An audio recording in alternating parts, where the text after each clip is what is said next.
This is Jay, and you're listening to the Chasing Dreams podcast with Aimee J. Hi there. My name is Aimee J. Before we get on with the show, I wanted to explain a few things. Some of the initial episodes of Chasing Dreams was originally part of my other show, Aimee J Live, over at AimeeJ21.com. Because of that, this episode you are listening to now may mention a different episode number, and you may hear reference to Aimee J Live. Don't let that confuse you. This is episode number 2 of Chasing Dreams. And now, on with the show.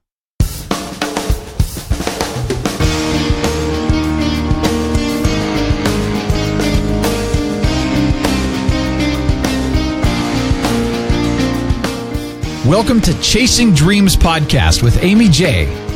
Aimee believes that realizing a life without regrets is achieved by taking chances, chasing your dreams, making moves, and overcoming your doubts. The Chasing Dreams podcast will help you overcome life's obstacles, believe in your potential, and inspire you to face your fears. And now here's the woman who is passionately pursuing her dreams, Aimee J. Hey there, this is Aimee J Live, episode number 8, coming to you with my friend Jay, who is a national recruiter, and today we're talking all about the hiring process and giving some career advice. And so we cover things from your cover letter to your resume to references to thank you notes, the entire process. So hopefully it'll give you some advice and guidance as you apply for jobs if you're doing so. And if you find it useful, please share it with anyone else who may be applying for jobs or looking to make moves in this new year. So let's get to it. Welcome, Jay. Thank you so much for taking the time to join me and kind of just talking about what the hiring situation is right now. And a lot of people have been coming to me and saying, Aimee, I'm looking for a job. Can you look at my resume? Can you read my writing sample? And, after so many people did that, I figured I'd reach out to you. And for those of you who aren't familiar, Jay is a senior national recruiter for an international nonprofit organization that helps a lot of corporations. And I've actually gone to Jay. He's looked at my resumes. He's helped me out in looking for jobs also. And so I just figured I'd have Jay on the show and just see if he can give us an idea of what's going on and maybe some tips on what people should and shouldn't be doing, whether you're in high school, going to college, looking for internships, or college graduates, or just even unemployed people trying to find jobs. I mean, the situation applies to everyone. So thanks again for coming, Jay. I appreciate that. Not a problem. Thank you for having me. I appreciate the time. So Jay, what's the market look like right now? I mean, it's been so up and down, but right now, what would you say? I would say, in comparison to the worst of the worst years that we've had in the past, the market is definitely looking a little bit better. Despite what the media try to tell us sometimes, there are jobs out there. Now, obviously, there are plenty of jobs out there. The problem is finding the right people for the right jobs. You have a lot of folks who were laid off who are looking for jobs, or folks who are looking for new jobs. The fact that there aren't plentiful of jobs mean there still has to be some level of competition with the jobs that are available. So the challenge for I imagine for a lot of recruiters and a lot of companies is not that there aren't enough jobs to fill some. It's more finding the right applicants for the right jobs. Because the one thing as a recruiter that I know on the reverse side of it is when I know that the market isn't the greatest, I know I can now pick the best of the best. I don't have to settle much anymore. So I think the competition is a little bit fierce because there aren't plentiful of jobs, but there are definitely jobs available out there for those that are well qualified for positions. Now you said the competition is fierce, and I had a friend who actually applied for a job, and she's just came out of school, was applying for an entry-level job, and she hadn't heard from these people for like a month after she interviewed, and she reached back to say, hey, just wanted to see what the status was, and they told her that the position was filled. And the thing was, not that it was filled, but that it was filled by someone who had 10 years experience for an entry-level job. Is that normal, or is that like a anomaly kind of situation?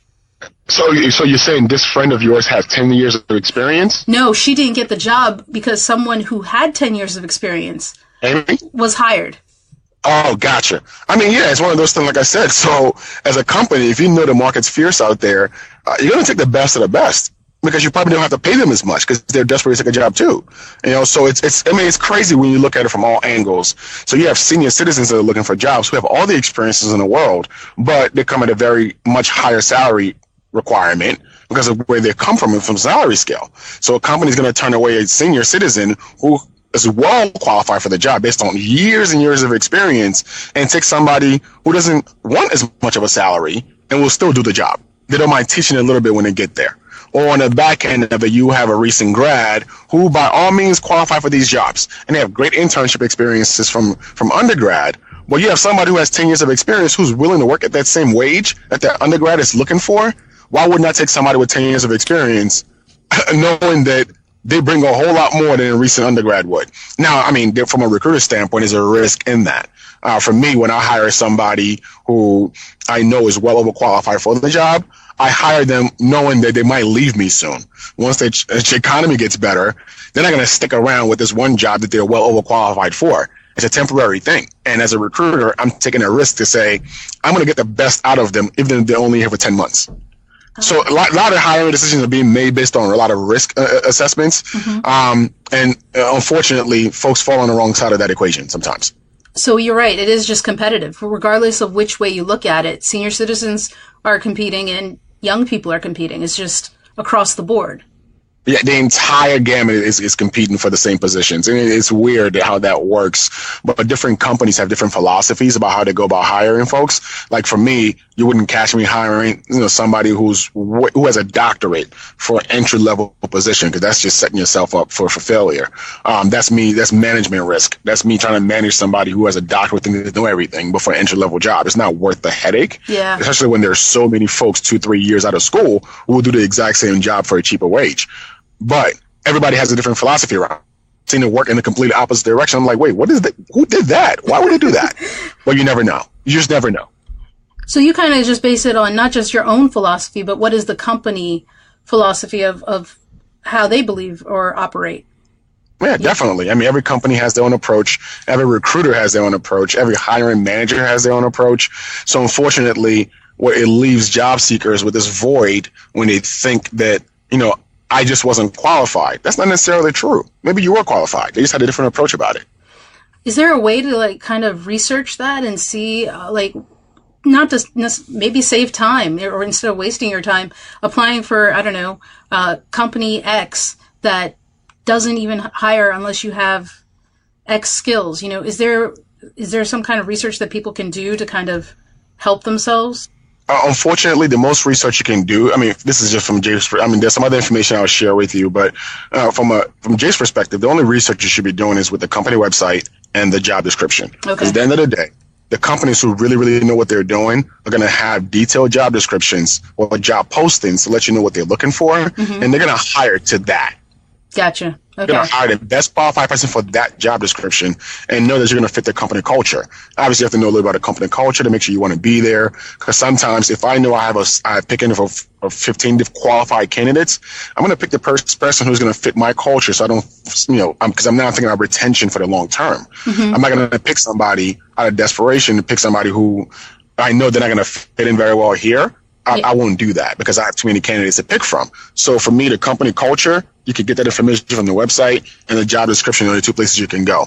Now, some other folks will advise you differently. They're going to tell you to go look at what employees of the company are saying about practices. They're going to tell you to go look at, and there's a website out there right now.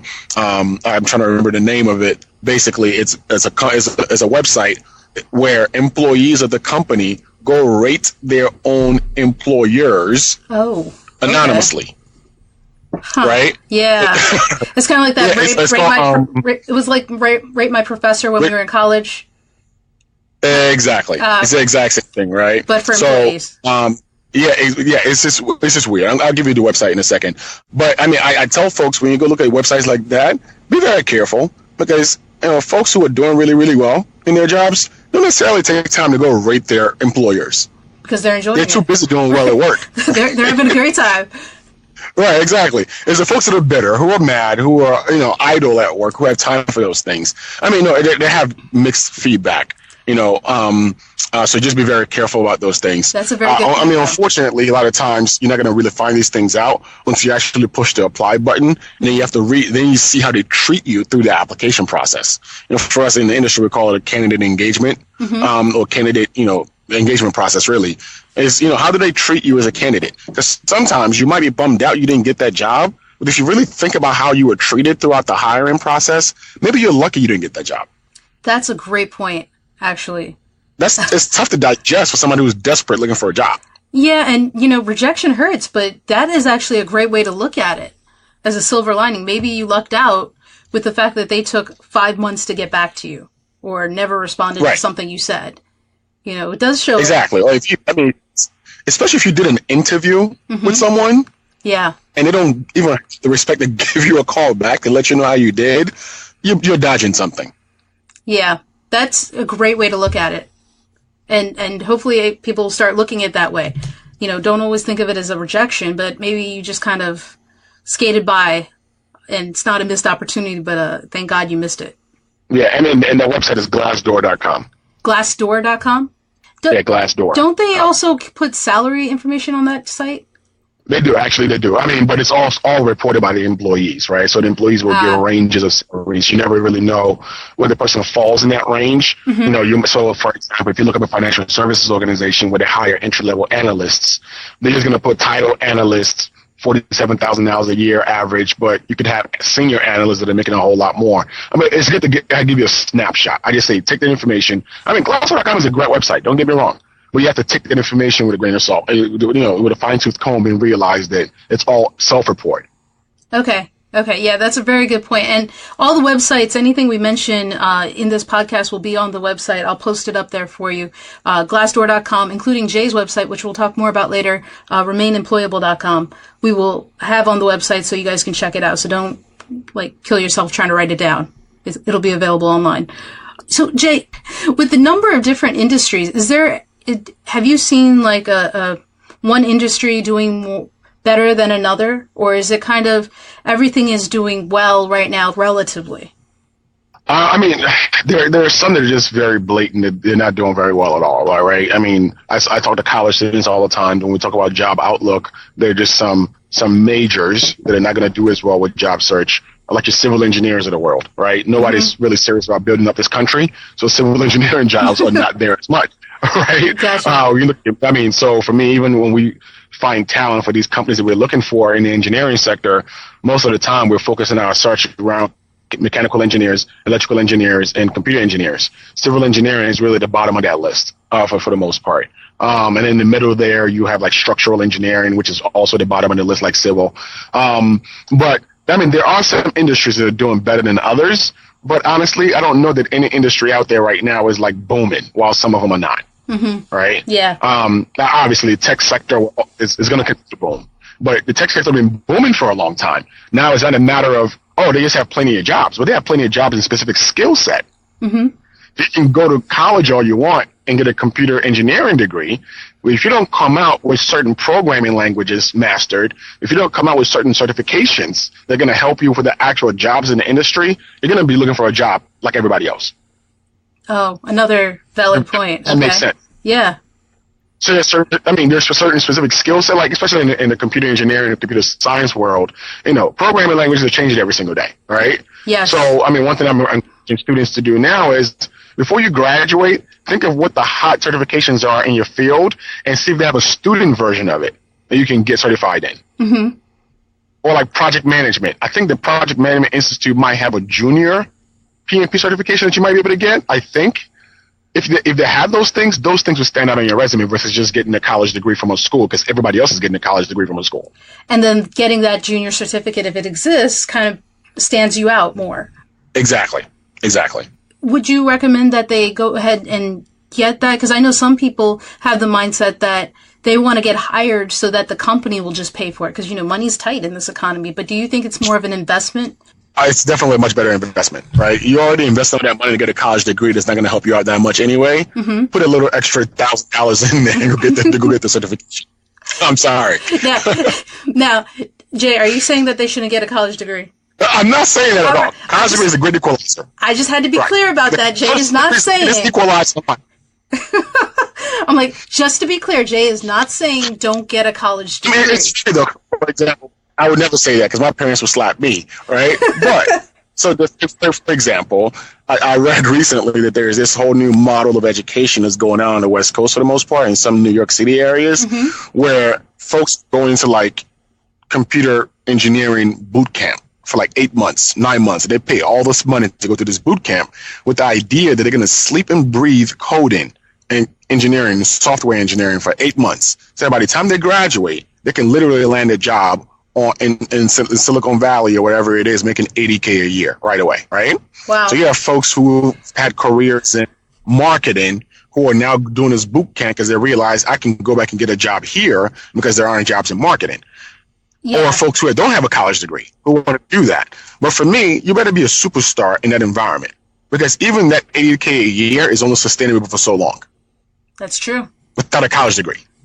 Because now we're talking about the liberal arts education that you get with a college degree that's going to help you get into management and things like that. I just think it's funny because when you came off as like, worth more than a college degree, I was like, now Jay's not saying don't get a degree.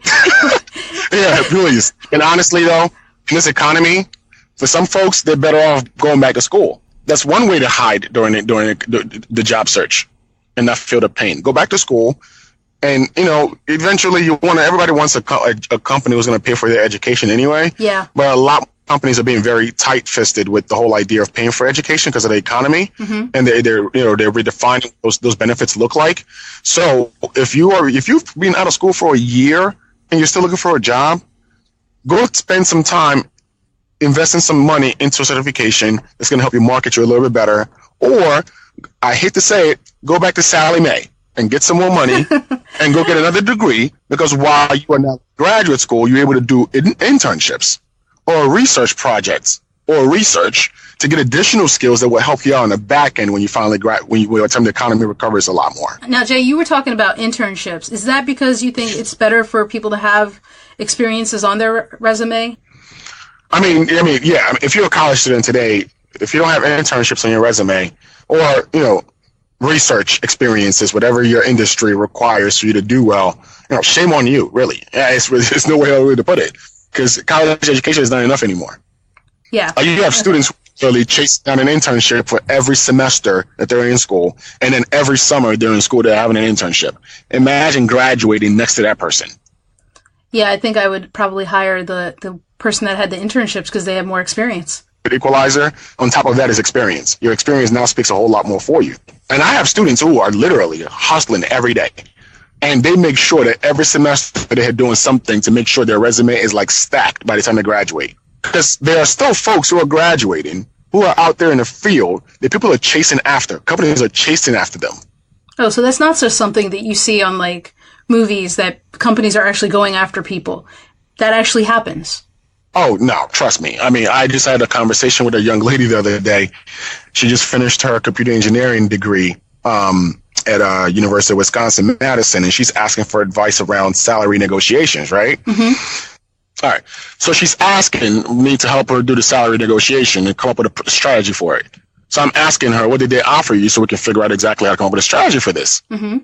She's being offered $120,000 starting salary with $20,000 signing bonus, $15,000 in moving expenses, and $20,000 worth of stock in Apple.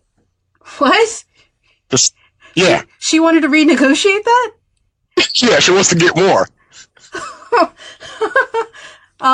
So was she able to get more? No, definitely not. I was like, that's an amazing package. Right. But obviously she did something to deserve that. Yes, for them to offer it, absolutely. Right. So there are people out there who are not going to complain about the job market because they're getting offers like this. So what you're saying really is that we need to work hard and just kind of bust our butt because the competition is fierce. So, it is. But yeah, I mean, the old tale of our parents told us to just go to college, you get a job afterwards, doesn't exist anymore. Now that is something important to say. That is something that I have heard all my life, and that's something that I'm sure people are hearing now, and that's almost a myth, I would say. Or would you? It's a myth today. Yes. Yeah. I mean, it's not as easy to get out of school and find a job. I know people who graduate from law school, and, lawyers, everyone expects lawyers to be making six figures off the bat. That is not true. Jay could probably confirm that. Is that true that lawyers make? Definitely not. Definitely not. No, definitely not. I know a lawyer right now who finished law school from a great school, actually, who's making $45,000 a year. Okay.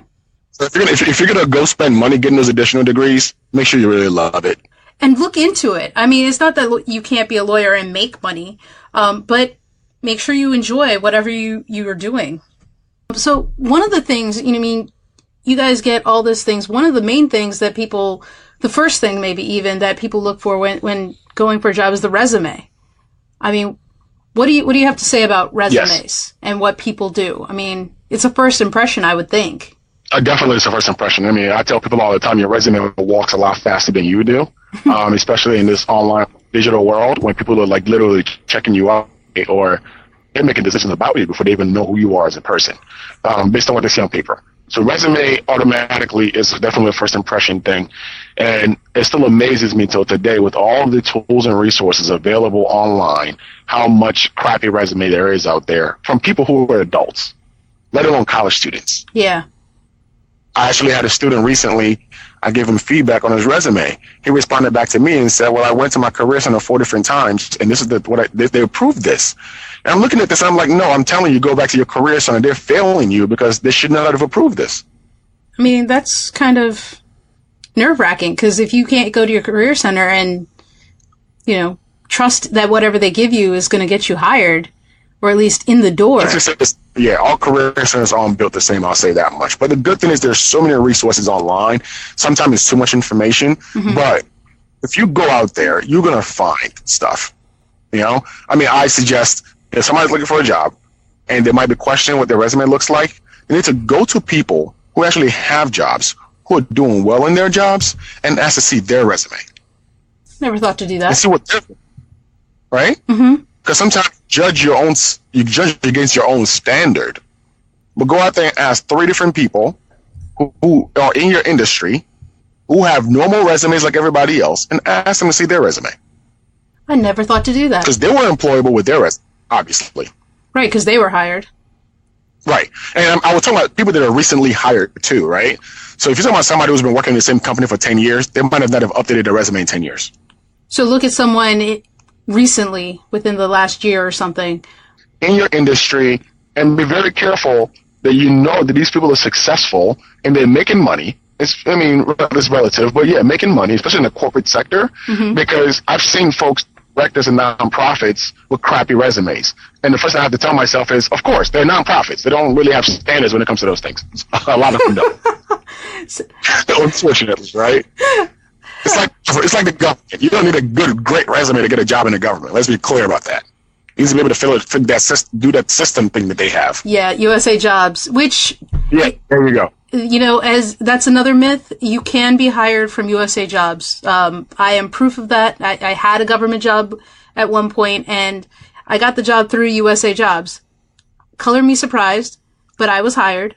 It took 3 months, but... Yeah, I don't even talk to people about USA Jobs. I refuse to deal with it. It's crazy. I just did a stab in the dark application. Didn't think I would hear anything because I hadn't for 2 months. And then the 3rd month, I got an interview. It was weird.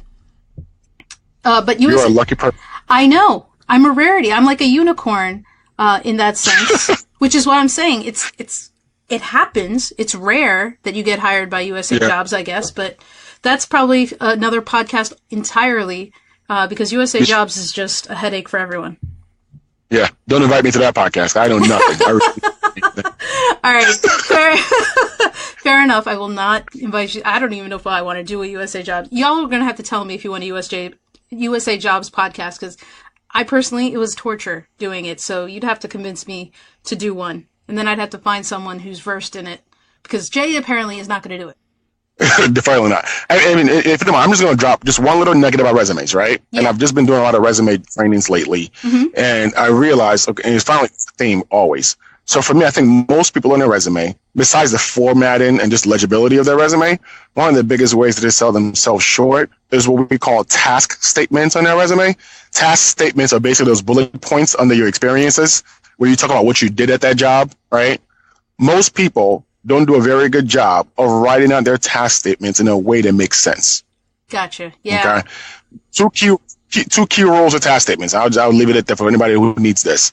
All task statements should begin with an action verb, right? Mm-hmm. Participated in, collaborated with, blah, blah, blah, right? That's definitely important.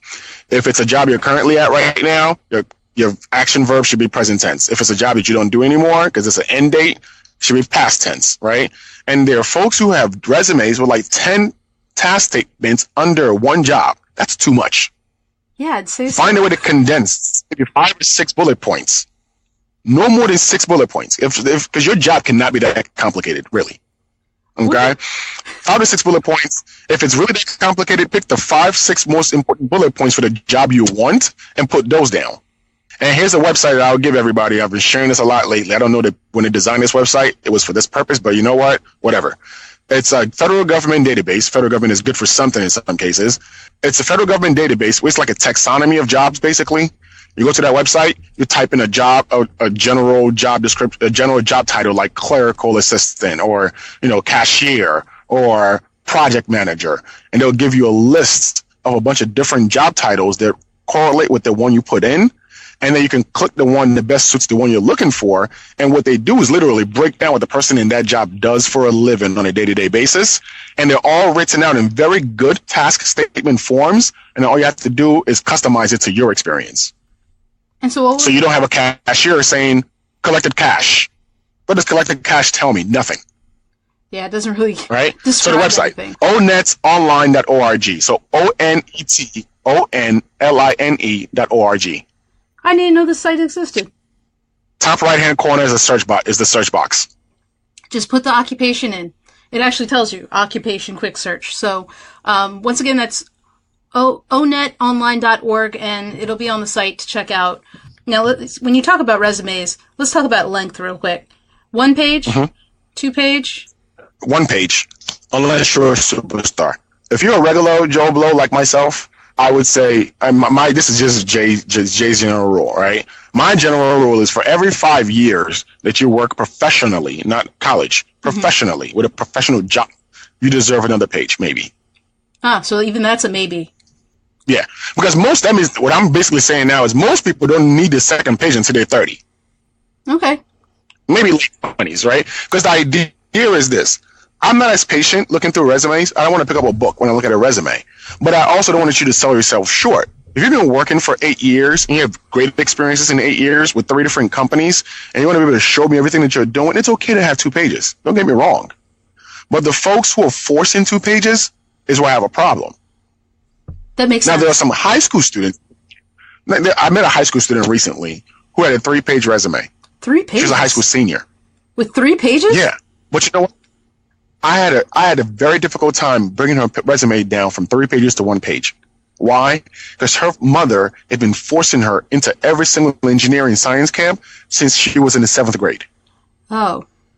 So do you just pick and choose? So summers, she's doing... it was a matter of rearranging the information because at the end of the day, you're still a high school senior.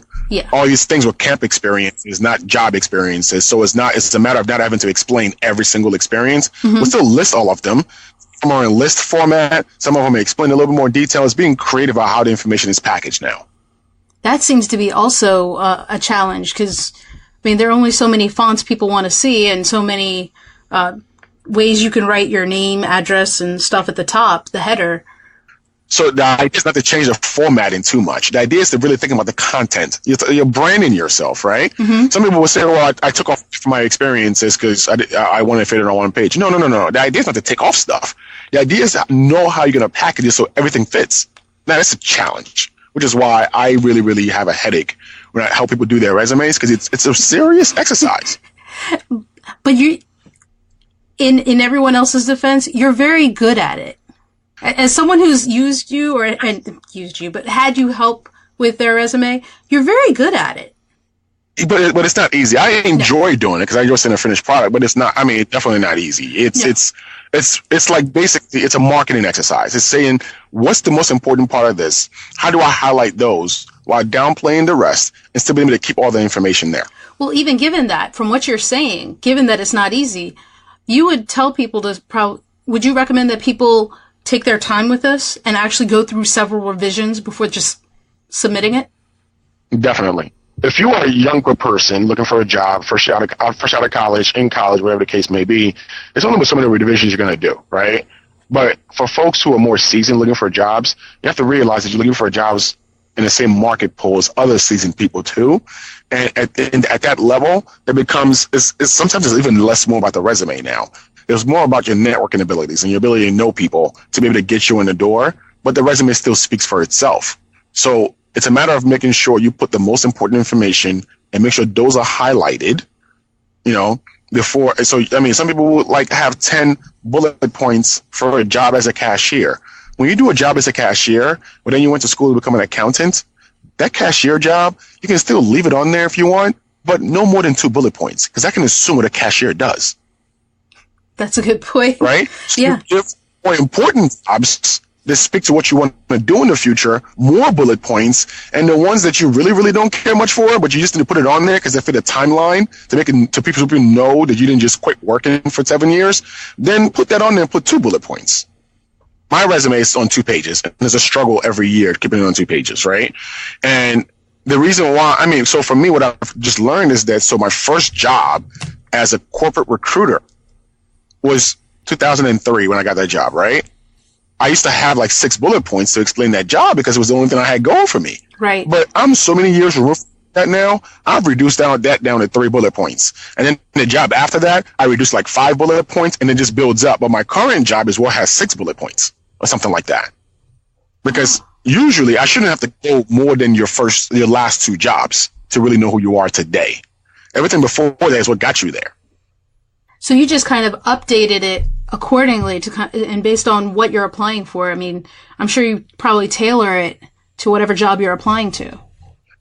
Honestly, I don't really make that many changes on my resume, honestly, because my resume speaks for itself. I mean, then again, I'm coming from somebody who's been in the same industry for 10 and a half years, right? Mm-hmm. It's similar roles for 10 and a half years. So people that are in my industry of talent acquisition and management, they speak my language. I don't have to change things much.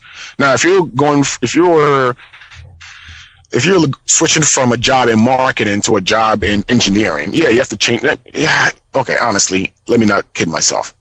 I don't believe resumes should have too many different iterations to them. Your cover letter should speak to the changes or what you want them to know. Slight adjustments in your resume, but if you catch yourself adjusting your resume every job you have to apply for, something is wrong there.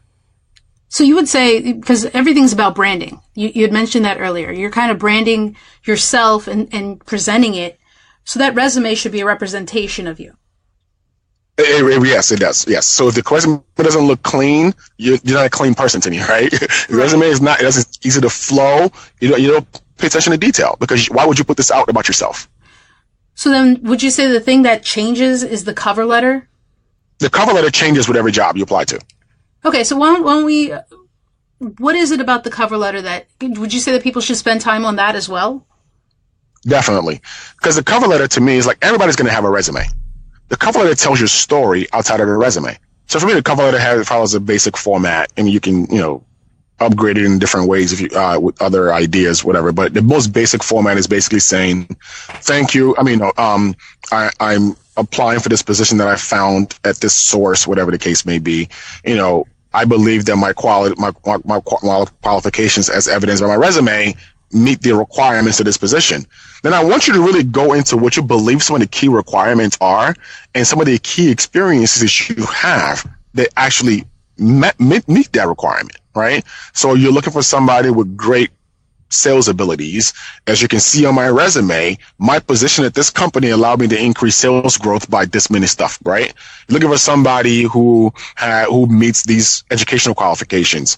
Attending this university and receiving this degrees helped me do that. So you really have to understand what the job description, what the job posting says, be able to take that, condense it, and then justify it on your cover letter. And that's really the first thing that they see. Right. Now, because the resume is great, but if I say a cover letter, I'm going to go read your cover letter now, to see what you have to say about yourself. Because it's not you marketing yourself. So then that warrants the question, have you ever reviewed a cover letter and said, yeah, I'm not going to go look at the resume? Not really, because a lot of times the resume is still where the meat is, honestly. Mm-hmm. But if your cover letter is poorly written, grammar issues, now you're telling me you can't write. So it still does play a part. Yeah, I mean, yeah. If you're going to put a cover letter out there, make sure there are no spelling errors. Make sure it actually sounds like English, because then you're going to be judged for things that I wouldn't have seen if you never sent one. Have you ever gotten someone writing a cover letter that's addressed to a different company? Like they made a mistake? Yes, because people just go on monster.com or whatever it is, just press submit. Oh, man. Right? Yeah. So a lot of times if you're looking for a job, let's say you are on idealist.org or indeed.com and looking for a job, and you can easily apply, that you can push an apply button from that website to apply it. LinkedIn allows you to do that. Monster, Cariba, they all allow you to do that because you can upload your resume up front and a cover letter up front. You can just press submit. Don't ever do that. That's too easy of a way to do things, right? That means you're just pressing a bunch of companies. I can tell because it's not catered to me anymore. Yeah. And right? It's just too easy to make a mistake. Exactly. So take the extra step. My suggestion, the company name is there, their website's there. Go to the company's website, look up their careers and jobs section, go find it on the company's website, and then take the time to put together a packet to apply through the company's portal. Huh. So, now, trust me, if they apply through monster.com, the company will get it. But it's just a matter of eliminating the risk of making a mistake because you're doing the easy route. Okay, would that be the only reason to avoid using something like do you recommend Monster and Idealist and Indeed and all those sites? I mean, yeah, there's some good things about each of them, right? Mm-hmm. Idealist is great because it's basically a center for nonprofit jobs, right? Okay. And I always tell people, if you're looking for jobs in the corporate industry and you're just not getting any luck, try Idealist, because nonprofit organizations will love to have these people with these skills. They might not be able to pay as much, but trust me, they'll give you great experiences if you're willing to just suck up the salary portion a little bit. And that's a good place to get experience while you're still looking for a job in a bigger market, right? So that's great. Indeed is great because Indeed basically crawls every other job engine and put it all on their website. So if you go to Indeed.com, they probably have the same job announcements that Monster will have, Cariba will have. They have all of them crawled into that website. Monster.com and Cariba.com, honestly, are just messy. That's just my opinion. No, They're I just agree. their own good, and it's just too much crap to sort through. Right? I agree. Yeah. LinkedIn, on the other hand, is great. I love LinkedIn because they give you suggestions based on your LinkedIn profile. So if you have a good LinkedIn profile that tells a good story about you, the Boolean searches for which jobs to present to you all of a sudden start making sense, right? Yeah. So you're on LinkedIn doing stuff, and all of a sudden a job announcement pops up. Oh, that's very interesting, right? But there's a challenge though, because if you go press that apply button on LinkedIn, if LinkedIn gives you this feature where you can look at your LinkedIn resume, and all it is your LinkedIn profile in PDF format. It's not the sexiest format in the world. Right? It's not necessarily what you want to submit, though. Exactly. So if you go press that submit button on LinkedIn to apply for that job, what you just gave them is your LinkedIn version of your resume. Everybody can go out there on a LinkedIn welcome page on their homepage. I think there's a button there where you can actually look at your own resume according to LinkedIn. Now look at that and then ask yourself, is this what you want to send to people, or do you want to take the time to send that document that you put together yourself? Yeah, especially if you took time to put it together. Yeah. Well, that actually brings up a point, Jay, because you talk about LinkedIn, and this is something me and some other people who are having this conversation going back and forth. This is something that LinkedIn just started probably in the last year, I want to say, and that's the endorsement. Mm-hmm. Have you seen that? I mean, I've had people endorse me. Yes, I'm on LinkedIn. I've had people endorse me for my field of career, and they had never seen me in action in this field. They are my family friends, or they're some of them are coworkers in a different industry, and they're endorsing me for things that they've never, if they were if they were asked, they couldn't tell you anything of what I did now, I have people who I don't know that endorse me. Yeah. And I made this argument the other day. I don't know if it's fact or not. I almost think this is me. This is the conspiracy theorist in me, right? Because I hate I love marketing, but I hate marketing at the same time. I hate the tools that people use to make more money in the marketing space. So I almost believe sometimes that LinkedIn pushes the endorsement buttons just to have you believing that the endorsement thing works. So you can then turn around and go start endorsing people. Well, I think you might be right. I get these endorsements and I'm like, but you have never, if a future employer, potential, came back and looked at your profile and just asked you, hey, so what do you think about Amy's culinary skills? You would not be able to say anything. At that point, I think you'd be lying. Yeah. I mean, so for me, endorsements are crap, right? It might get to the point where we get to endorsements 5.0, right? And it makes sense. But for right now, it's crap. I mean, nobody really, I know I don't pay attention to that. I don't pay attention to it because I know how easy it is for an endorsement to happen because I've seen it happen with me, right? Yes. Now, I'm also not one of those recruiters. I'm a high volume recruiter. So, I mean, every day I have like, I don't know, you're always busy. Yeah. Right. I mean, so for me, I recruit a lot of people. I don't have time to go research everybody's from a social media standpoint, right? Now, there's some recruiters out there, God bless their hearts, who have like 5 job descriptions they're hiring for at one time. So they have all the time in the world to go look you up on social media and check out all these LinkedIn endorsements and such. Good for them. I'm glad they have the time. I don't, right? Yeah. So for me, I don't look at those things anyway. I could care less, right? So even just the other day, so for me, let's be clear, endorsements for me make no sense for right now. They don't have a place in the recruitment world. If I saw a recruiter today was looking at those and paying attention, I would almost want to fire them if they don't work for me, right? So that's different. Now, another one is the recommendations, right? Yeah. You know, like somebody can recommend you personally on your LinkedIn page. Yeah, and write a review, I think, or something. Write a review, right? Now that for me is I'm a little torn there too. Now I think recommendations are great if you're a business owner, if you're a consultant, and you need people to speak for you because you have to convince people to give you a job, right? Mm-hmm. But there are people who fish out compliments, right?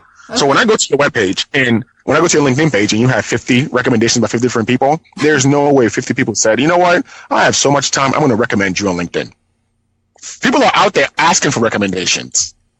Interesting. Okay. Now, for me, it's like, I mean, that's fine. If you want to build a brand and you need people to talk about you, that's perfectly fine, right? It's your world.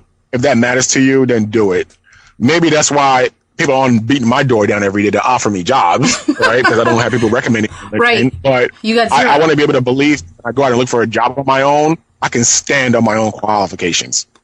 And I thought about it recently because I have so remain employable stands on its own outside of what I do on a day-to-day basis. And I was thinking to myself, you know, I really don't have the time to market remain employable because with that comes additional work. I really don't have the time right now for additional work. But the goal of remain employable is to turn into a consultant firm. When that time comes, from the early stage, I'm going to need like this huge injection of brand building, right? Mm-hmm. So that I can then use that to get, you know, additional work, right? Because now I want the work. When that time comes, I might be one of those people saying, hey, I did work for you. Recommend me. Mm-hmm. Just to get started. Right. And then once I realize that I now have people's attention, I don't need it anymore. I don't need to go fish for compliments every day. Right. But don't you think it's a little bit different though, given that it's, remain employable as a service and such, it's your business. Whereas. Yeah. It's a little different. Like for my actual job, hopefully my performance evaluation speaks for it. Well, at the same time, if you, do people ask for references? By the time I'm about to hire you, when I ask you for references, I'm going to assume you're not going to give me a bad reference, right? You would I would hope, right? I mean, I've had time I should give it to somebody, and I call that person, they were like, yeah, don't hire them. I'm like, wait, why would they tell me to talk to you then? They gave you a reference that essentially sold them out? Basically, yes. Wow. Yeah, I mean, it's amazing the stuff that happens out here. But I assume automatically that you're going to give me folks that are going to speak great things about you, right? It's like when I ask for a letter of recommendation for a scholarship, you are not going to tell somebody who does not going to speak highly about you. Most of the time, I assume you're going to write those letters and then have them sign it, right? Or most people come to me and ask me to give them be a reference person for them. And because I know them personally, I'm like, of course I'm going to say great things about you. I care about you. So usually, by the time we get to that stage of references, I've already made my decision about hiring you. But at the same time, you would caution people to use people that would speak positively, right? Oh, yeah, definitely. Because that's like this last test where if you're dumb enough to give me somebody that's bad, is going to say something bad about you, maybe I don't want to hire you. Maybe you have bad judgment skills then, right? And a lot of times, really, we do this honestly more for HR policies. We don't want to get sued. We want to make sure that we did all these different things to make our decision so that one person can come and say it was a subjective decision. Right. I remember one time back in college when we were doing interviews for the scholarship program, and someone actually had a reference, and they were telling us the story of the reference person actually did not have good things to say about this potential applicant. And I was just so surprised because it was more like, I guess there's something about a lukewarm endorsement that doesn't really sway, and I've done some interviewing and hiring and things, and there's something about lukewarm that doesn't go in the positive direction. In that situation, it was more of they're kind of lazy, they're kind of this, but I've had others where it's like a lukewarm ones, which kind of also, I think lukewarm recommendations are just as dangerous as bad recommendations. Oh, definitely, because you selected those people. Yeah. You selected those people, right? Yeah. Now, if you got a lukewarm one from your current boss, that's understandable because most people know that they have to quote their current boss, right? Yeah. For the most part, right? So, but if you gave me your two bosses ago, right, and that's just bad taste on your part, Yeah. Usually, when people ask them to write letters of recommendations or give them a referral endorsement, I tell them, what do you need me to say? That's the first thing I ask. That's actually, if you're not asking me to lie completely, then I'm okay with it. And actually, that's probably a good place to kind of just talk about Remain Employable as we wrap it up. Why don't you tell a little bit about what your website does, Jay? So RemainEmployable.com is a website that I started in 2009 with the idea of helping folks back then who were looking for jobs. Obviously, 2009 was a really bad time in the nation's economy, and I had a lot of friends who were looking for jobs coming out of graduate school, coming out of undergrad, who were being laid off looking for jobs. So it really started off as really just doing resume reviews. And I did that for a little bit. And honestly got a little tiring because it took a lot of time to do each individual resume. And so actually rather unfortunate that I would say 70% of the people who I did resumes for, I never heard back from them once I sent them the final version. Not even that was a little discouraging. But because of time management and me, job stuff picking up, life picking up, I really then decided to focus more on small group work, basically doing training sessions in the community around resume stuff instead of doing because all these things were being done for free, obviously. Till today, I still do some resume reviews based on referrals, and I know people that really, really need a resume review. And I do those things. It just takes me a little bit longer to get back to them. But I'm spending more time now just talking to small organizations, community organizations, and helping to train people that way. That way I don't find myself being stressed out all the time. So Remain Employable is definitely there for folks that need help with this. If you need one-on-one help, let me know. I'm always available to have chats via Skype, cell phone, meeting in person if I'm in the area. Just to go over resumes, discuss interviewing skills, salary negotiations, what Dress for Success looks like, all those different topics. That's Remain Employable. The website obviously is remainemployable.com. My email address is jay@remainemployable.com. If anybody just wants some general advice over email, I can probably respond to those a lot faster than meeting in person, whatever the case may be. Yep, that's it. Awesome. Thank you again, Jay, for coming out. Guys, check out remainemployable.com. It's great for groups especially. Just contact them and get a bunch of yourselves together. Maybe clubs or organizations could reach out. And one thing that Jay was saying earlier, real quick, is how some people didn't write back or thank him, and it's not because he's looking for thanks, but in general, when you send a resume or do something for someone, that thank you, that follow-up you do is actually very important. And, Jay, correct me if I'm wrong, but I think it stands out for someone. I mean, let me say it, in 10 and a half years of recruiting, I've received three handwritten thank you cards. 3 after an interview. 3. The rule around the industry says that maybe about 30-40% of applicants send a thank you note after the interview is complete. That's horrible.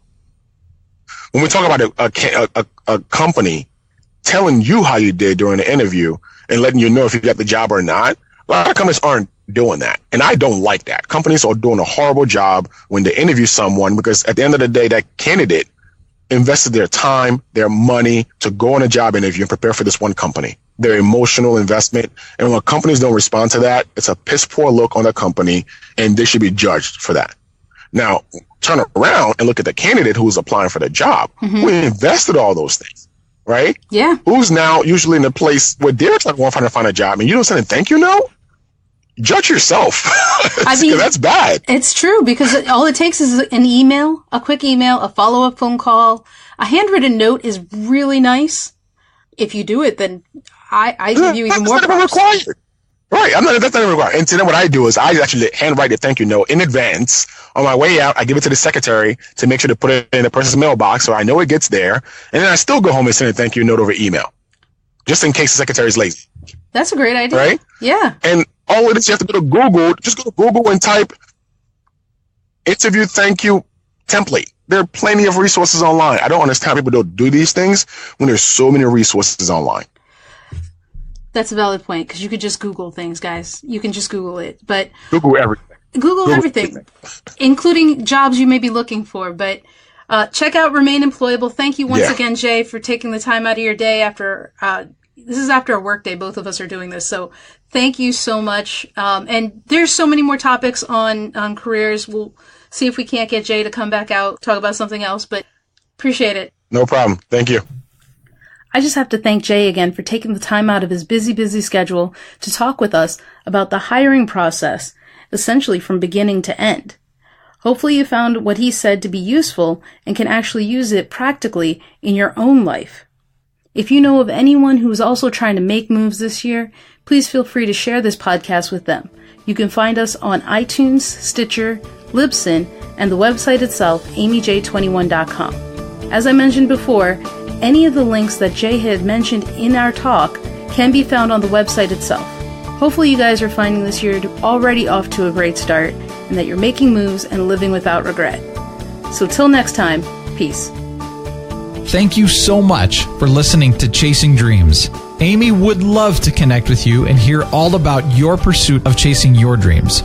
Connect with Amy on Twitter at AmyJ21, that's AIMEEJ21, or leave a comment on her website, chasingdreamshq.com. We hope you'll join Amy next week, and until then, keep chasing.